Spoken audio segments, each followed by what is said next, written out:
Para nós, na esfera trabalhista, a gente chama de força maior, englobando no contexto de força maior a força maior propriamente dita e também os casos fortuitos. Então, a gente chama tudo, né, num conceito maior e lato chamado força maior. E daí o que vem? A gente tem na CLT um capítulo que vai do artigo 501 ao 504 da CLT.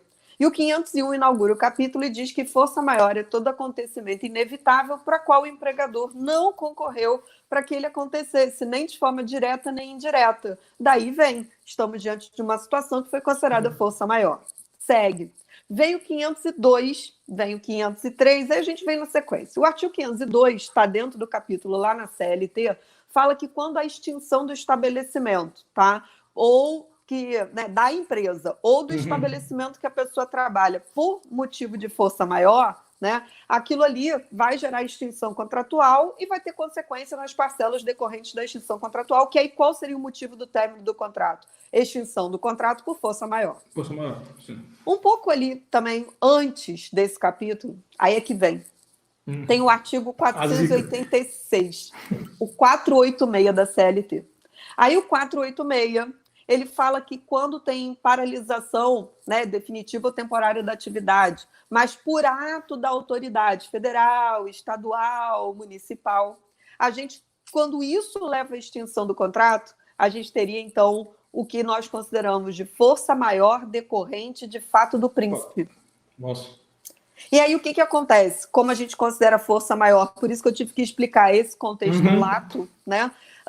Seria um ato da autoridade, que pode ser na esfera federal, estadual, municipal, mas, ou lei, que pode ser uma lei também, que acabou gerando o fim daquela atividade e automaticamente seria o fim do contrato, seria força maior, mas decorrente do fato do príncipe. Qual a consequência disso na área trabalhista? Porque diz, então, que se isso acontecer, o 486 diz, a indenização ficará a cargo do governo responsável. Já que foi ele que gerou o motivo disso, né? Exato. Aí, amigos, gera uma briga danada. Que aí vem para a área trabalhista o seguinte. A palavra indenização, tem uns que entendem que tudo que é devido, tudo, sabe? Tipo, férias, 13º, FGTS, os 40%, tudo é a cargo da administração pública.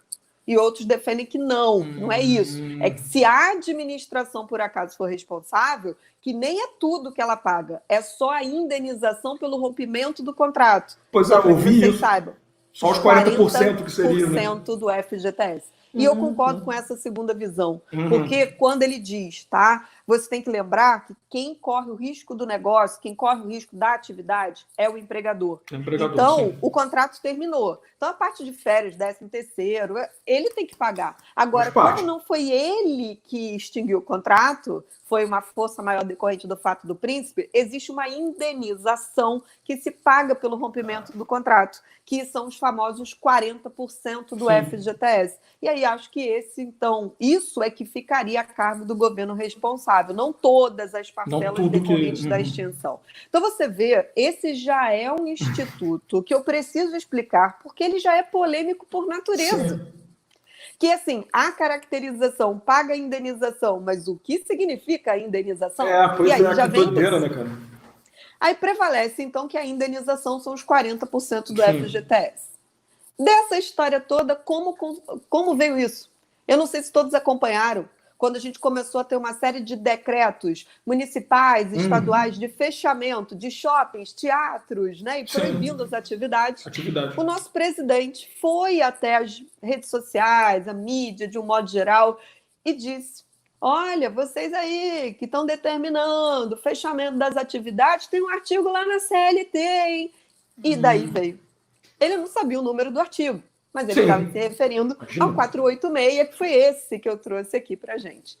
E aí é que vem toda a discussão, se isso deve ou não ser considerado, então, fato do príncipe, tá? Então, tem gente que está achando que é fato do príncipe, porque principalmente nesses locais nos quais os decretos estaduais, municipais, proibiram o funcionamento das atividades, dizendo que aí tem um ato que é discricionário de cada ente, né? Dali falando ali em cada uma das esferas, e que o governo federal não disse que deveria fechar dessa forma. Então, você vê que em alguns lugares, eu moro no Rio de Janeiro, né? Você é do Rio, mas você não está morando aqui no momento, mas Rio de Janeiro, na verdade, eu ainda moro em Niterói, que é município vizinho, região metropolitana. Niterói, Rio de Janeiro, fechou logo, imediatamente. A gente já teve logo decretos, assim, que São Paulo, Rio, né? Niterói, a gente ficou até famoso, porque foi logo um monte de coisa fechando, mandando fechar tudo, baixa as portas. E daí é que vem muitos dizendo que, por conta disso, o ato seria discricionário e então haveria caracterização do fato do príncipe. Eu, particularmente, não concordo com essa posição, tá? Vou até dizer. E aí você, por favor, dentro do seu know-how no direito administrativo, traga seu olhar, me corrija se eu estiver errada, não somos donos da verdade, sempre falo isso. Sim, imagina. Né, a ideia é a gente trazer o nosso olhar aqui. E daí eu falo, sabe, que, para mim, a gente tem que lembrar que, pela teoria que a gente tem do Estado contemporâneo, né, a gente tem que lembrar que todo o poder ele emana do povo, né, e espraia da Constituição. Quem está atuando ali, o poder não é do governante, o poder é do povo. E o governante ele tem que zelar, né, pelos direitos e o interesse do povo, que é o titular ali do direito. Então, para mim, nesses atos que foram praticados, eu não consigo ver um ato discricionário.